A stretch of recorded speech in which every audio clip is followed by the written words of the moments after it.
जय हिंद प्यारे बच्चों, स्वागत है आप सभी लोगों का इस कक्षा 9 की क्लास में। आज हम पढ़ने वाले प्रश्नावली 2 का आई, जिसमें से चरों के गुणनखंड है। क्वेश्चन नंबर 1 से लेकर क्वेश्चन नंबर 11 तक के सभी क्वेश्चन को बहुत ही आसानी से, बहुत ही सरलतापूर्वक सॉल्व किया जाएगा। यदि आप ये वीडियो पूरा देखते हैं तो आपको प्रत्येक क्वेश्चन बहुत ही शानदार तरीके से समझ में आएगा। तो बने रहिए हमारे साथ। यदि आपको वीडियो अच्छा लगे कुछ भी डाउट कमेंट में जरूर कीजिएगा, और यदि आपको वीडियो अच्छा लगे तो रोजाना की वीडियो देखने के लिए आप अपने चैनल को सब्सक्राइब किया गया है कि 3x³ और माइनस का x² और माइनस का 10x। इसमें प्यारे बच्चों क्या करना है, इसके हमको गुणनखंड करना है। क्या करना है? गुणनखंड करना है। आपसे उम्मीद करते हैं कि यदि आपने इस प्रश्नावली का जो पिछला वाला भाग था, पिछला वाला भाग क्या है, इस प्रश्नावली के पीछे वाली जो प्रश्नावली थी 2 का h, अगर आपने उसको देखा होगा तो आपको गुणनखंड करना बहुत ही आसान और बहुत ही सरल लगेंगे। जिसमें से आपका जो ये क्वेश्चन है, पहला नंबर क्वेश्चन कह रहा है कि 12x² माइनस का 7x प्लस का x प्लस का 1, क्या आप इसको कर पाएंगे? कोई बात नहीं। देखिए, गुणनखंड करने के लिए हमको सबसे पहले मेन बात याद रखनी होती है कि जो आपका चरों का गुणनखंड है, चरों को गुणनखंड करने के लिए हमें एक समीकरण की याद रखना पड़ता है। समीकरण है हमारे पास ax² प्लस में होता है bx प्लस में होता है c, ठीक है। इसी समीकरण से हम इस समीकरण की तुलना कराते हैं, फिर a और b का मान निकालते हैं, c का मान निकालते हैं, फिर उनमें से हम a और c का गुणा करते हैं। जो कि गुणनखंड होता है उसको दो भागों में बांटते हैं और b पक्ष के बराबर लाते हैं, ठीक है। तो जैसा कि आप जानते होंगे कि ये वाले क्वेश्चन को अगर हम बताएं आपको, तो देखो आपको क्या करना है, सबसे पहले इस समीकरण की इससे तुलना कराना है। यानी कि ax² में प्लस में आपका हो जाएगा bx हो जाएगा प्लस में c हो जाएगा, ठीक है। अब अगर आप तुलना करेंगे तो देखो c की जगह आपका 1 आ गया। क्या आ गया? c बराबर में कितना आ गया? 1 आ गया। और इसके बाद आपके पास b की अगर तुलना कराएंगे तो b बराबर कितना आ गया? b बराबर आपके पास आ गया 7 आ गया, ठीक है। और यदि a से आप तुलना कराएंगे तो a बराबर आपके पास कितना आ गया? 12 आ गया। फिर आपको क्या करना है, a और c का गुणा कराना है। a और c का गुणा कराना है तो a के पास 12 है और c के पास 1 है। इन दोनों को यदि आप गुणा कराते हैं तो 12 हो जाएगा। 12 को ऐसे दो भागों में बांटना है कि आपका जो गुणनखंड आए, यानी 12 के गुणनखंडों को ऐसे दो भागों में बांटना है कि उनको या तो जोड़ने पर या घटाने पर हमारा b का मान यानी कि 7 आ जाए। तो जैसे कि यदि हम 12 के गुणनखंड करते हैं प्यारे बच्चों, तो 12 के गुणनखंड आप अगर लासा गुणनखंड विधि से कर रहे हैं तो आपके कुछ ये होने वाले हैं, ठीक है। 3 दूनी 6, 6 दूनी 12, ठीक है। तो आप यदि हम देखें इसको तो एक डिपार्ट में इनको बांट देते हैं, यानी कि एक डिपार्ट में 4 को रख देते हैं, एक डिपार्ट में मात्र 3 को रख देते हैं। 3 का गुणा यदि 4 से कराएंगे तो 12 आएगा, लेकिन 3 और 4 को अगर हम जोड़ रहे हैं तो हमारा 7 आएगा, जो कि b का मान होता है। यानी कि हमको गुणनखंड मिल गए। तो हम क्या करने वाले हैं, 12x² हो जाएगा, यहाँ पर माइनस का हो जाएगा, और 7 की जगह हमको ये लिख देना है 4 प्लस में 3 आ गया, ठीक है। अगर ऐसे जोड़ने पर नहीं आता तो फिर घटाने से हम लाते उसको, ठीक है। गुणे में आपके क्या है, x है, और प्लस में क्या है, 1 है, ठीक है। 12x² हो गया, माइनस का अंदर गुणा करेंगे 4 में तो 4 हो जाएगा, x का इधर हो जाएगा तो x हो जाएगा, माइनस का गुणा प्लस में करेंगे तो माइनस हो जाएगा, 3 का गुणा x में करेंगे तो हो जाएगा 3x हो जाएगा, प्लस का 1 हो जाएगा, ठीक है। इस दोनों से देखो, अगर इसके पास 12 के पास तो 4 होगा, इस पद के पास भी हमारे पास 4 है। कॉमन हम उन्हीं संख्याओं को लेते हैं जब दोनों पद उस संख्या को देने के योग्य हों। अगर हम इस दोनों से हम 4 कॉमन ले रहे हैं तो देखो ये वाला पद भी 4 दे सकता है हमको, और ये वाला 12 तो है तो 12 भी तो 4 दे सकता है ना। यानी हम दोनों से 4 कॉमन ले सकते हैं।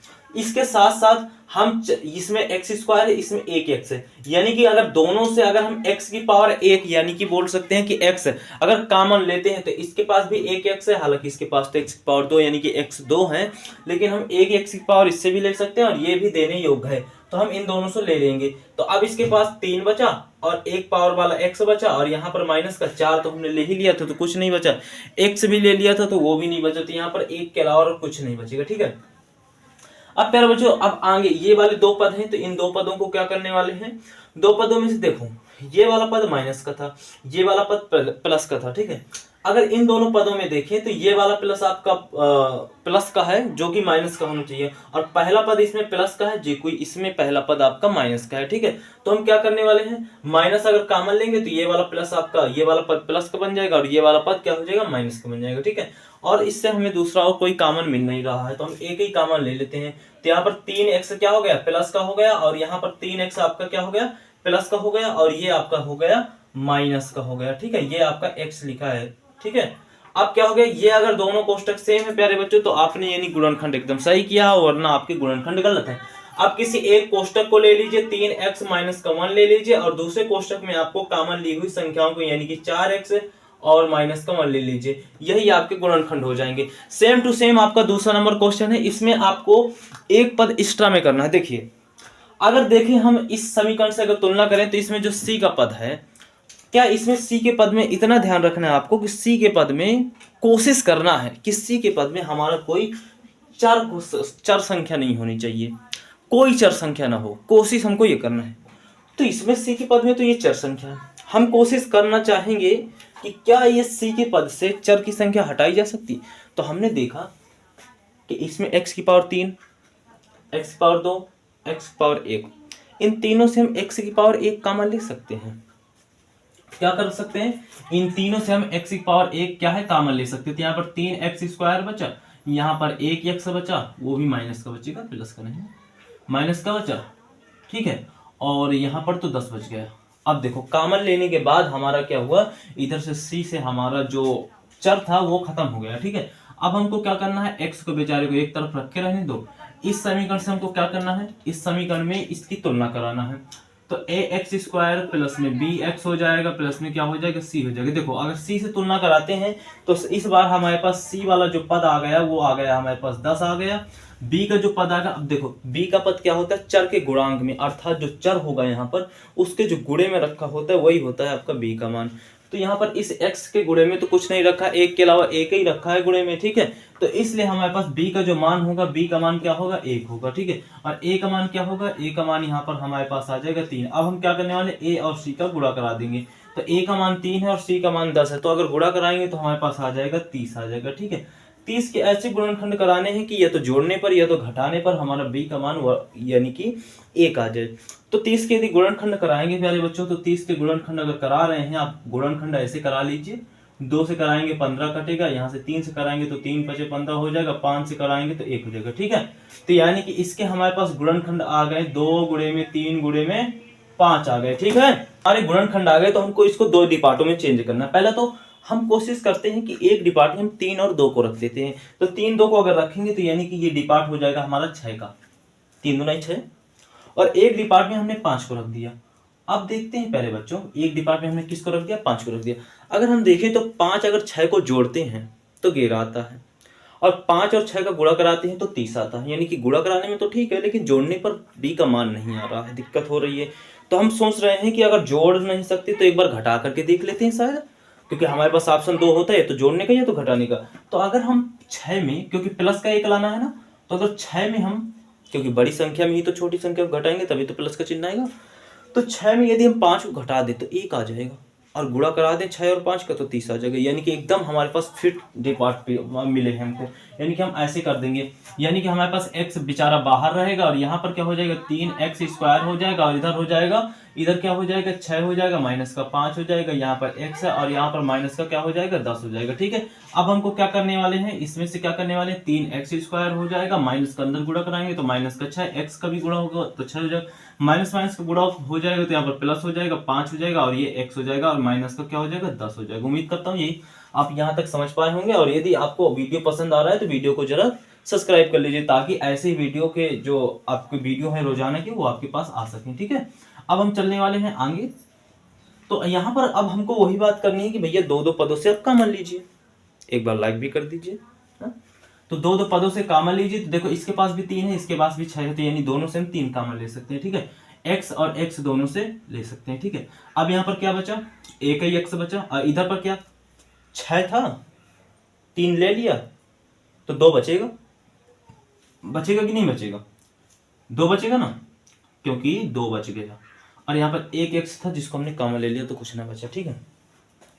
अपने मित्रों के साथ एक बार शेयर कर दीजिए अगर आपको ये वीडियो पसंद आ रहा है, ताकि वो भी इसका जो है फायदा उठा सके। अकेले अकेले मत पढ़िए, अपने मित्रों को भी बताइए, ठीक है। अब इसमें क्या है कि इससे हम 5 कॉमन लेंगे, इससे हम 10 कॉमन लेंगे तो गड़बड़ हो जाएगा। हम देख रहे हैं कि इन दोनों से क्या कॉमन होगा, तो इसके साथ 5 है और उसके पास 10 है, दोनों 5 कॉमन दे सकते हैं, बढ़िया बात है। और क्या कुछ हो सकता है क्या, और कुछ कॉमन ना हो रहा। अच्छा एक बात चिन्ह भी तो देखना है ना, इसमें पहला पद प्लस का, दूसरा पद माइनस का, इसमें पहला पद प्लस का होगा, दूसरा पद माइनस का, एकदम करेक्ट चिन्ह तो पहले से बराबर है, क्या करना है, तो प्लस का 5 ही ले लो, तो यहाँ पर x बचा और यहाँ पर 2 बचा, ठीक है, यही बचा। दोनों गुणनखंड एकदम सेम है, तो किसी एक गुणनखंड को ले लीजिए, ठीक है। तो हम किसी एक गुणनखंड को ले लेंगे और किसी एक गुणनखंड को हम मतलब अब दूसरे कोष्टक में बाहर कॉमन ली हुई संख्याओं को, जैसे कि आपका ये है और ये है, ठीक है। तो यहाँ पर हो जाएगा 3x और वहां पर हो जाएगा प्लस का 5, यानी कि यही आपके क्या हो जाने वाले हैं, यही आपके गुणनखंड हो जाने वाले हैं। चौथा नंबर क्वेश्चन है और इसके बाद आपका ये जो तीसरा नंबर क्वेश्चन है 3x² माइनस का x माइनस का 4। मुझे लगता है कि ये क्वेश्चन आप कर पाएंगे, ठीक है। तो आप इस क्वेश्चन को कुछ करना है नहीं है, ax² प्लस में bx प्लस में c से तुलना करा देना, a और c का और b का मान ज्ञात कर लेना, ac का गुणा कराएंगे, ac का गुणा कराने के बाद जो आ जाएगा वो b उसको जोड़ने या पर घटाने पर b के बराबर हमको लाना है, जब आ जाए तो बाकी का तो आप कर ही लेंगे, ठीक है। अब हम चलते हैं चौथे नंबर क्वेश्चन में। चौथे नंबर क्वेश्चन थोड़ा सा डिफिकल्ट और इसमें अंडर रूट वाली संख्याएं आ गई हैं जो कि आपको परेशान कर सकती हैं। हालांकि ये क्वेश्चन अगर आपने पिछली वाली प्रश्नावली हमारा वीडियो देखा हो तो आप इस क्वेश्चन को भी कर सकते हैं, लेकिन फिर भी हम आपको बता रहे हैं, ठीक है। तो हमको क्या करना है, सीधा सीधा हमको कुछ कॉमन तो लेना नहीं है इसमें, क्योंकि कुछ कॉमन तो हो नहीं रहा है। अंडर रूट इससे, अंडर रूट 3 इससे तो कॉमन हो जाएगा, लेकिन इससे कुछ ना कॉमन होगा, तो काय को हम कॉमन ले जब हो ही नहीं रहा है। और दूसरी बात, हमारे पास c के पद में कोई चर संख्या तो है नहीं है, तो काय को बेफालतू में झाम करें हैं। सीधा सीधा x का वो समीकरण जो होता है ना, चरों का समीकरण, उसका हम तुलना कराने का, जब तुलना कराने का ना तो इधर आ जाते, क्या आ जाता, अब क्या बोलने का, इधर c का तुलना कराने का, तो c का तुलना कराने का तो कितना आने का, ये 6 बोल ले तो कितना आने का, 6 अंडर रूट 3 आने का, ठीक है। b का तुलना कराने का 11 आने का। अब क्या बोले, a की तुलना कराने का तो अंडर रूट 3 आने का, ओके। अब क्या करने का हमको, a और c का गुणा कराने का, तो a और c हम देखते कि a बोले तो अंडर रूट 3, c बोले तो 6 अंडर रूट 3। मैंने आपको बताया था कि जब अंडर रूट वाली सेम सेम संख्याएं गुणा होती हैं आपस में तो उनका अंडर रूट हट जाता है, ठीक है। तो अगर अंडर रूट 3 का गुणा अंडर रूट 3 से होगा तो 3 आएगा, अंडर रूट हट जाएगा ना, तो यानी कि गुणा होगा तो हमारे पास आ जाएगा 6 गुणे 3 आएगा, आएगा कि नहीं आएगा, ओके। अब गुणा करा देंगे तो हमारे पास कितना आ जाएगा, 18 आ जाएगा। 18 के यदि हम गुणनखंड कराएं तो हमारे पास हो जाएगा इतना कुछ आएगा, 3 तक 9 9 दूनी 18, ठीक है।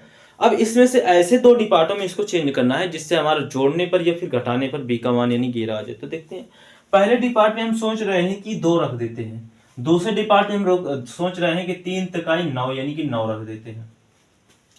अब हम देखें तो इन दोनों डिपार्टों को गुणा कराएं तो हमारे b का मान यानी कि 18 आ रहा है, और यदि हम इन दोनों को जोड़ें तो 11 आ जाएगा, एकदम करेक्ट बात। हम इसी को फटाक दे रख देते हैं, इनको जोड़ने पर हमारा काम बन रहा है ना, तो जोड़ने पर जब हमारा काम बन रहा है तो हम यहाँ पर क्या लिख देंगे, अंडर रूट 3y² प्लस में क्या हो जाएगा, 2 प्लस में 9 हो जाएगा, और यहाँ पर क्या हो जाएगा, y हो जाएगा, और प्लस में क्या हो जाएगा, प्लस में हो जाएगा 6 अंडर रूट 3 हो जाएगा, बराबर में 0 आप लगा सकते हैं, कोई दिक्कत की बात नहीं है। ऐसा कोई डिफिकल्ट नहीं, पहले वाले क्वेश्चन में नहीं लगाया, इस वाले में लगा रहे हैं, ऐसा कोई दिक्कत की बात नहीं, ठीक है। अंडर रूट 3 y² हो जाएगा, और प्लस का गुणा अंदर करेंगे तो 2 आ जाएगा, और y का गुणा करेंगे तो y आ जाएगा, प्लस प्लस का गुणा प्लस हो जाएगा, 9 हो जाएगा, इधर y हो जाएगा, और प्लस में कितना हो जाएगा, 6 अंडर रूट 3 हो जाएगा, बराबर 0 हो जाएगा, ठीक है। अब देखो इन दोनों से, इसमें बेचारे में अंडर रूट 3 है, इसमें बेचारे में 2 है, काय को कुछ कॉमन लेने का, हाँ यहाँ पर y 1 की पावर है, यहाँ पर y की पावर 2 है, इन दोनों से y अस कॉमन होता तो y बस कॉमन लेने का, ठीक है। अंडर रूट 3y हो जाता, इधर क्या हो जाता, 2 हो जाता। बोला समझ में आने का, समझ में आने का। इधर बोले तो क्या कॉमन होता, देखो इधर 6 होता और इधर 3 होता, दोनों से क्या कॉमन लेने का, 6 से देखो 3 कॉमन होता, 9 से भी 3 कॉमन होता, होता कि नहीं होता, तो कॉमन लेते हैं, तो 3 कॉमन ले लिया, प्लस का कॉमन ले लेते हैं क्योंकि चिन्ह तो पहले से बराबर है, प्लस का कॉमन ले लेंगे, इधर क्या बचेगा, इधर 3 बचेगा, 3 त्रिकाई 9 3 बचेगा, इधर क्या बचेगा, इधर क्या बचेगा, इस 6 से हमने 3 कॉमन ले लिया तो 2 बचा, और अंडर रूट 3 बचा। अब प्यारे बच्चों आप लोग सोच रहे होंगे कि इस बार अच्छा y नहीं लिखा, y नहीं लिखा, कोई बात नहीं, y लिख दे, ये कोष्टक के बराबर तो समान नहीं है, यानी कि गलत हो गया, ना ना ना गलत नहीं हुआ, देखो ये 3 लिखा है ना। अच्छा हम आपको विस्तार से बताते हैं, इस लाइन को हम थोड़ी देर के लिए काट देते हैं, विस्तार से बताते हैं, ठीक है। इसको हमने कॉमन लिया, ठीक है, इतना आपको समझ में आ गया, ओके। अब देखो ये जो 3 9 है ना, 9 को हम क्या लिख सकते हैं, 3 गुणे 3 लिख सकते हैं ना। अब इस 3 को हम √3 गुणे √3 लिख सकते हैं। इस 3 की जगह हम √3 गुणे √3 लिख सकते हैं। भाई गुणा करेंगे तो 3 तो आ जाएगा, कोई दिक्कत की बात नहीं है ना। और y है तो y लिख देते हैं, ठीक है।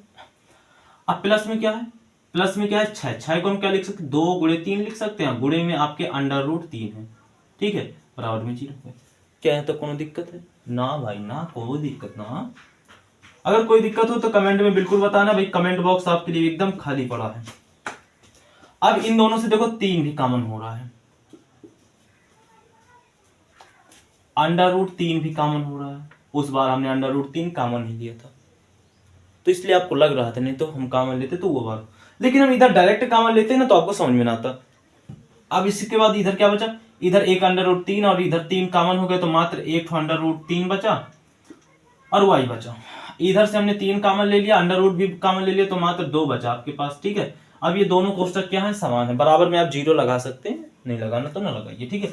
अब देखो किसी एक कोष्टक को आप नोट कर लीजिए, √3 प्लस में 2 हो जाएगा और दूसरे कोष्टक में आप कॉमन ली हुई संख्याओं को यानी कि y प्लस में ये हो जाएगा, यही आपके गुणनखंड हो जाएंगे। बोलो ये वीडियो तुमको ये। और 6वां नंबर क्वेश्चन में क्या कह रहा है, 6वां नंबर क्वेश्चन कुछ थोड़ा सा आपका अलग दिख रहा है, लेकिन अलग है नहीं वो, दिख बस रहा क्या दिख रहा भाई, 6 माइनस का 35x और माइनस का 6x² है। कोई दिक्कत नहीं है, हमको इतना कहना है देखो कि जो आपकी सबसे बड़ी घात पीछे रखी है ना उसको आगे घसीट लाइए। क्या है सबसे बड़ी घात, माइनस का 6x² है, आगे लिख लो भाई, हाँ तो माइनस का 6x² लिख लिया, ठीक है। अब बीच में bx है, बीच में bx तो होना चाहिए, तो बीच में bx आ गया यानी माइनस का 35x उतार लेते हैं, माइनस का 35x हो गया। अब पीछू आपका c होना चाहिए, तो यानी c बोले तो 6 है प्लस का, ओके कोई बात ना, उतार लिया। अब दिक्कत इस बात की है, बराबर में 0 लगा देते हैं, कोई दिक्कत की बात नहीं, ठीक है, लगाना हो तो लगाओ ना लगाना। अब दिक्कत यहां पर जो x² यानी कि ax² माइनस का आ गया, अरे कोई दिक्कत नहीं, माइनस का आ गया तो कॉमन ले लो ना माइनस का, तो माइनस हट जाएगा। कैसे कॉमन लेना, अरे कॉमन ले लो, माइनस कॉमन लिया ना तो इधर जो माइनस का 6x² था ना प्लस का 6x² हो जाएगा, और माइनस का 35x है ना तो वो प्लस का 35x हो जाएगा, और इधर प्लस का 6 है ना तो वो माइनस का 6 हो जाएगा। बोलो बात समझ में आई। अब माइनस का जो है उधर पक्षांतर करने का, हाँ जब माइनस का उधर पक्षांतर करने का तो 0 एक ऐसी संख्या की सबको 0 कर देता, हाँ बस गुणा बस कराना हो सबको 0 कर देता, तो माइनस का उधर पक्षांतर करेंगे तो सब 0 के साथ 0 हो जाएगा, है?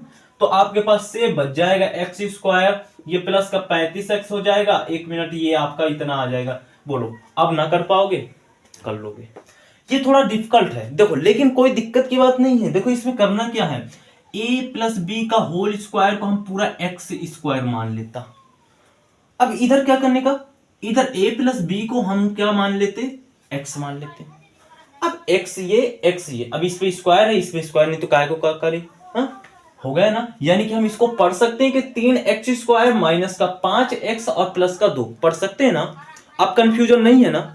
इसकी शकल किस तरह बनेगी दिखा दें आपको। इसकी शकल यानी कि 3x² और माइनस का 5x और प्लस का 2, ऐसी कुछ शकल बनेगी इसकी। बोलो ना बनेगी, ठीक है कोई दिक्कत नहीं है, लेकिन हम ऐसी शकल में इसको लिखना नहीं है, बस हम समझा रहे हैं कि ये इस तरह लिखा है, बस आपको घुमा फिरा करके थोड़ा चौड़ा कर दिया बस आपको कंफ्यूज करने के, लेकिन आप कंफ्यूज हो जाते हैं। चलो तुलना कर लेते हैं। तुलना करना है ax² की प्लस में bx की तुलना करना है प्लस की c की तुलना। c बोले तो 2 है इधर, बेचारा भागता हुआ आपके लिए चला आया c। x बोले तो a + b है, तो b बराबर क्या होगा 5 होगा। a इधर x² बोले तो a + b का होल स्क्वायर है तो उसको हटाने का, बोले तो a बराबर 3 आने का, ठीक है। अब a बराबर 3 है तो a और c का गुणा कराएंगे तो c बराबर 2 है, a बराबर 3 है तो गुणा कराएंगे तो इधर 6 आ जाएगा, इन दोनों का गुणा कराएंगे 6 के ऐसे गुणनखंड बनाने का कि हमारा b का मान जो 5 है वो 5 आ जाए, चाहे जोड़ने में लाएं या फिर घटाने में लाएं, ठीक है। तो हम बोलते हैं कि जो 6 के गुणनखंड होते हैं, 6 के गुणनखंड 2 × 5 होता है।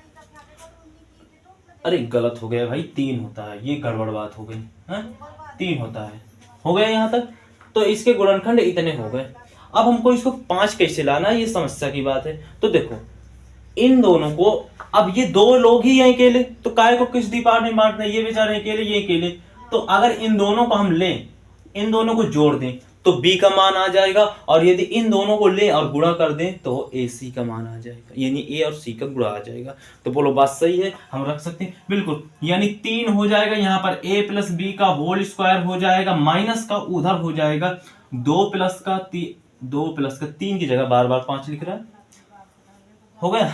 अब आपका x की जगह a प्लस बी है, कोई दिक्कत की बात नहीं है, ठीक है। अब प्लस का 2 हो गया, बराबर में 0 लगाना लगा दो।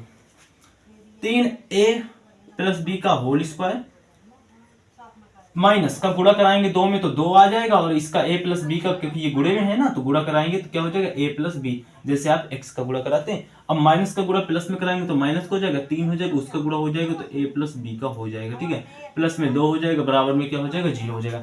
अब हम क्या करने वाले, देखो इसमें a प्लस बी की घात 2 है, इसमें a प्लस बी की घात 1 है, यानी कि इसको अगर x स्क्वायर माने, इसको x माने, तो इन दोनों से हमारा x कॉमन हो रहा है, राइट। अब बात समझ में आ रही ना, और कुछ कॉमन हो नहीं रहा, तो यानी कि हमारा a प्लस बी कॉमन हो रहा है। यहाँ पर क्या बचा, 3 बचा और एक ठो a प्लस बी बचा, और कुछ बचेगा नहीं। और इधर क्या बचा, इधर माइनस का 2 बस बचा, और कुछ बचा नहीं, ठीक है, और कुछ बचा नहीं। तो इसको हम क्या करते हैं, इसको हम ऐसे बड़े कोष्टक में बंद कर देते हैं, ठीक है। अब इधर करेंगे, इधर अगर देखो ये डिपार्ट आपका पहला वाला प्लस का था और दूसरा माइनस का था, लेकिन इसमें दूसरा प्लस का है जिसको हमें माइनस बनाना पड़ेगा, नहीं तो इसके बराबर नहीं आएगा, तो माइनस कॉमन ले लेते हैं। और कुछ कॉमन हो रहा है क्या, और कुछ कॉमन ही नहीं हो रहा, तो कोई बात नहीं, इधर क्या आ जाएगा 3 आ जाएगा, a प्लस बी आ जाएगा, ठीक है। और इधर क्या आ जाएगा, इधर माइनस का आ जाएगा, क्योंकि माइनस कॉमन ले लिया ना तो प्लस का माइनस हो जाएगा, ठीक है। ये पर दोनों बराबर है, किसी एक को रख दो, यानी कि रख दो 3 a प्लस का b हो जाएगा और माइनस का 2 हो जाएगा, और दूसरे कोष्टक में हो जाएगा कॉमन ली हुई संख्या, यानी कि a प्लस का b क्या हो जाएगा, a प्लस का b हो जाएगा, और यहाँ पर माइनस 1 कॉमन लिया था तो माइनस का 1 हो जाएगा। ये हो जाएंगे आपके गुणनखंड। अगर आपको कंफ्यूजन होती है ना तो आप इसको बड़ा कोष्टक बना सकते हैं, ऐसा कोई दिक्कत की बात नहीं है। इसमें से हम आपको दिखा सकते हैं कि ये 12 एक्स स्क्वायर माइनस का 7 प्लस का 1, ये आपका 7वां नंबर क्वेश्चन एकदम आप सिंपल है, एकदम कर सकते हैं, ठीक है। जो आपका 8वां नंबर क्वेश्चन है, ये एक्स की जगह में आपका यू दे रखा है, ये एक्स की जगह में यू दे रखा है। इससे क्या मतलब, आपको जब एक ये वाले समीकरण यानी ए एक्स स्क्वायर प्लस में बी एक्स और प्लस में सी का अगर आप तुलना करेंगे तो ए का जो मान होगा वो 3 आ जाएगा, बी का मान क्या हो जाएगा 10 हो जाएगा, और सी का मान 8 आ जाएगा, कोई दिक्कत की बात नहीं है। और इसमें जो 9वां नंबर समीकरण है, 9वां नंबर है 4p का स्क्वायर माइनस का 17p और माइनस का 21 है। इसमें भी आपको क्या है कि तुलना करना है, लेकिन हम इसको क्या है बता देते हैं। तो ये आपका जो 9वां नंबर है कह रहा है कि 4p का स्क्वायर है और माइनस का 17p है और प्लस माइनस का क्या है 21 है, कोई दिक्कत की बात नहीं है, बस समीकरण की तुलना करो तो ए एक्स स्क्वायर हो जाएगा और प्लस में क्या हो जाएगा बी एक्स हो जाएगा, प्लस में सी हो जाएगा। ए की तुलना करेंगे तो सी बोले तो 21 हो जाएगा और बी बोले तो कितना हो जाएगा 17 हो जाएगा, और ए आपका 4 हो जाएगा। अब कुछ नहीं करना, ए और सी का गुणा करना है, तो ए और सी का गुणा करेंगे यानी 21 और 4 का गुणा करेंगे तो आपके पास आ जाएगा यहाँ पर 84 आ जाएगा, ठीक है। 84 के आपको ऐसे गुणनखंड करना है कि आप उनको दो भागों में यदि बांटे तो या तो जोड़ने पर या तो घटाने पर 17 आना चाहिए, ठीक है। तो हम यहाँ पर गुणनखंड कर लेते हैं 84 के, ठीक है। यदि 84 के यहाँ पर गुणनखंड करेंगे तो हमारे पास हो जाएगा 2 दुनिया और 2 चौको, ठीक है। 42 आ जाएगा, फिर 2 से काटेंगे तो 2 दुनाई 2 एक कम हो जाएगा, 3 से काटेंगे 3 सत्ते यानी 7, यानी कि हमारे पास जो 84 के गुणनखंड आ गए प्यारे बच्चों 2 गुणे 2 गुणे 3 गुणे 7 हो जाने वाले हैं, ठीक है। यही हमारे इसके गुणनखंड आने वाले, यानी कि 2 गुणे 2 गुणे 7 हो जाएगा, ठीक है। यानी क्या हो जाएगा 3 सत्ते 21 दुनी 42 दुनाई कितना हो जाएगा 2 4 8 84 हो जाएगा, ठीक है। ये हमारे गुणनखंड हो गए। अब इनको दो भागों में बांटना है जिससे हमारा 17 आ जाए, जोड़ने पर आइए तो घटाने पर लाना है भी।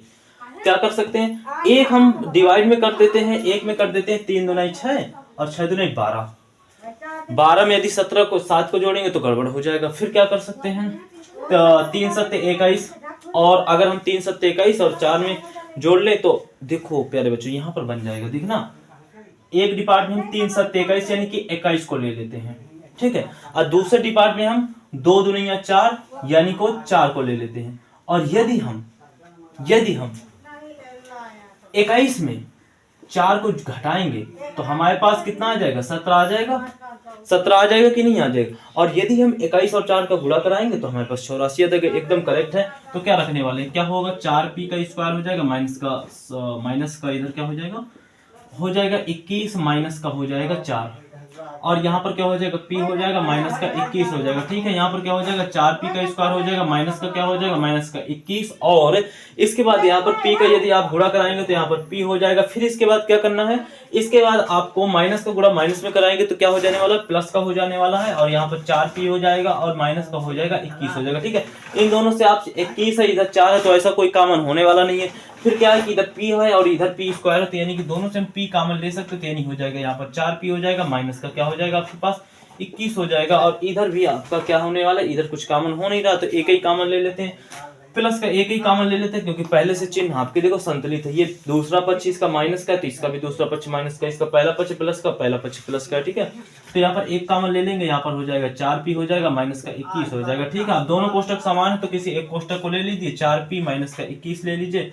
दूसरे कोष्टक में आप कॉमन ली हुई संख्याओं को कॉमन ली कितनी है, यहाँ पर p है और यहाँ पर क्या है 1 है, यही आपके गुणनखंड हो जाएंगे। रही बात आपके 11 और 12वें नंबर की, तो 11 और 12वां नंबर में बिल्कुल सिंपल है। इसमें क्या करना है, इसमें भी वही तुलना करना है। देखो 12वां नंबर तो सिंपल है, 11वें नंबर में संख्याएं बस बड़ी चौड़ी कर दी गई हैं, बस कुछ अंतर है नहीं है। देखना, अगर हम ए एक्स स्क्वायर प्लस में क्या है बी एक्स प्लस में क्या है सी का तुलना करेंगे ना, तो अगर ए की तुलना करेंगे तो ए की कितना हो जाएगा 24 आ जाएगा। ठीक है, और बी की अगर तुलना करेंगे तो 65 आ जाएगा। ठीक है, क्या आ जाएगा 65 आ जाएगा।